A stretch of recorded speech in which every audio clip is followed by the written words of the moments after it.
vossa justiça. Salmo 70. Um bom dia.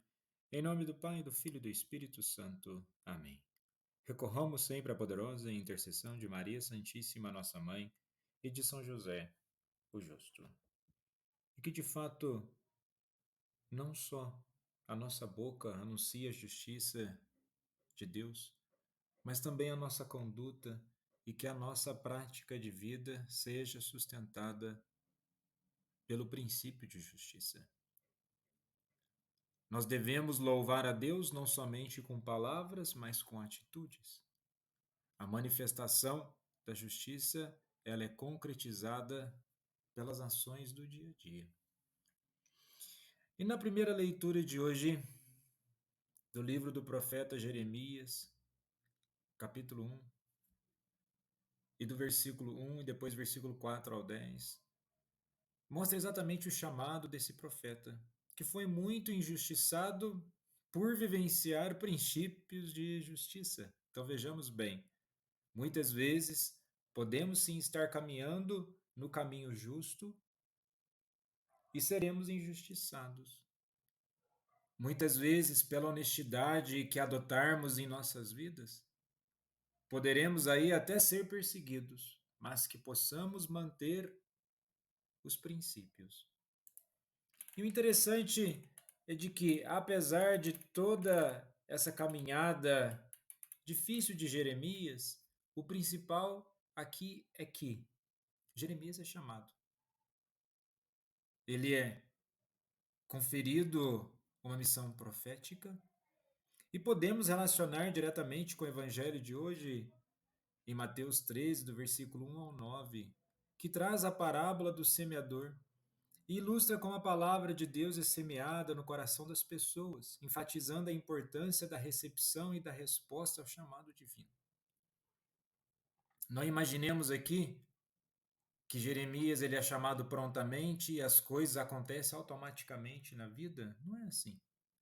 Se ele é escolhido e preparado por Deus, mesmo antes do nascimento, conforme está na leitura de hoje, ao dizer nesse nascimento,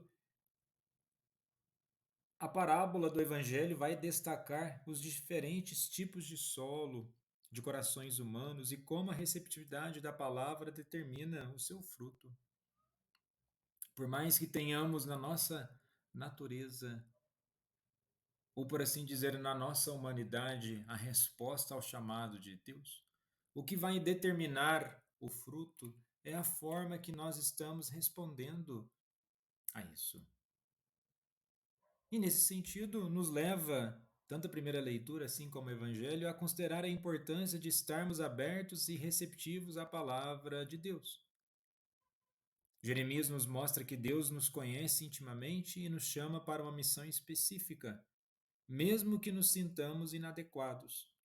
E a parábola do semeador nos desafia a preparar nosso coração como boa terra, para que a palavra de Deus possa frutificar abundantemente em nossas vidas. E na parábola do semeador, temos o que podemos aqui ver como significado literal e um significado simbólico. Um agricultor que sai para semear sementes, e o significado simbólico representa Jesus ou qualquer mensageiro da palavra de Deus. Temos os diferentes tipos de solo, que no significado literal são os diferentes tipos de terreno onde as sementes caem, e o significado simbólico, os diferentes estruturas e condições do coração humano e suas respostas à palavra de Deus. E podemos fazer aqui um questionamento, uma reflexão, pois muitas vezes já escutamos sobre essa parábola da semente e o semeador, e fazer a pergunta: qual é a semente que estamos plantando? Interessante refletir sobre isso é também refletir em Gálatas 6, do versículo 7 ao 9, onde está assim: não vos enganeis, de Deus não se zomba, o que o homem semeia, isso mesmo colherá.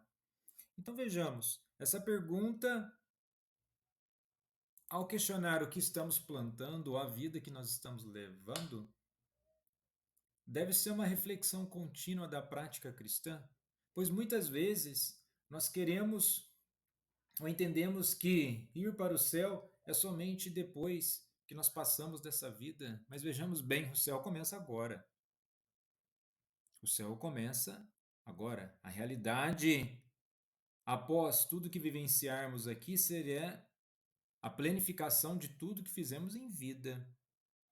E nesse sentido, ao nos perguntarmos o que estamos plantando, o que estamos vivendo, são os valores e princípios. Devemos nos perguntar: estamos cultivando valores como amor, compaixão, justiça e integridade?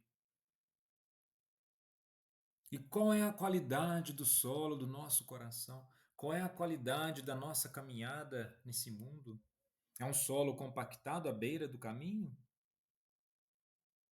Nos permitimos que as distrações e preocupações do mundo levem a semente embora antes que possa criar raízes?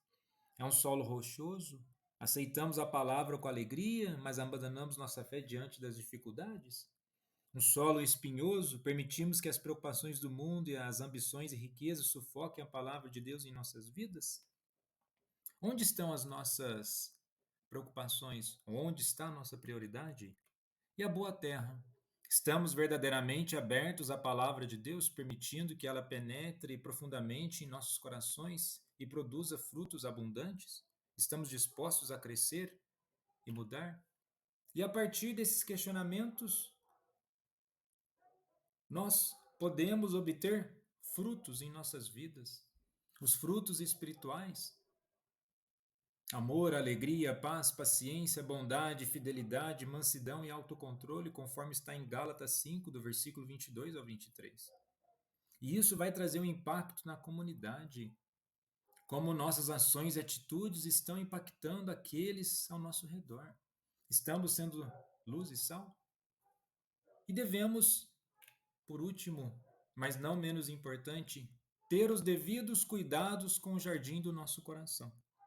E para isso, não podemos nos afastar das práticas espirituais que nos enriquecem. Não podemos esquecer do nosso vínculo da comunidade, o companheirismo e o serviço e generosidade.